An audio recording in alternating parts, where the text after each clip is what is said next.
अस्सलामु अलैकुम नाज़रीन, JN न्यूज़ HD के साथ मैं हूं नाइला भट्टी। नजर डालते हैं आज की अहम खबरों पर।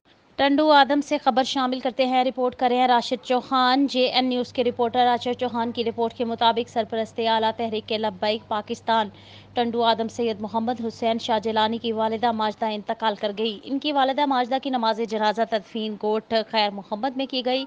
मरहुमा के नमाज जनाजा में सैकड़ों सोगवारों ने शिरकत की, जिसमें नायब अमीर नदीम, अजीज़ खोखर, ओहदेदारान, उलमा कराम, आइमा कराम, डॉक्टर्स, कारोबारी हजरात, सहाफ़ी बिरादरी, वकला बिरादरी, उसातिज़ा कराम, तलबा, टंडू आदम शहर की मुख्तलिफ बिरादरियों के मोअज़्ज़िज़ीन और दीगर सियासी और समाजी शख्सियात ने तहरीक लब्बैक ज़िला सांगड़ की क़ियादत और शहर के कारकुनान के अलावा शोहदादपुर, सांगड़, कराची और दीगर शहरों के कारकुनान ने भी नमाज जनाजा में शिरकत की और सैयद हुसैन शाहजलानी से इनकी वालिदा के इंतकाल पर ताज़ियत की और मरहुमा की बुलंदी दर्जात के लिए दुआए मग़फ़िरत की। Rashid Chauhan, press reporter, JN news, Tando आदम।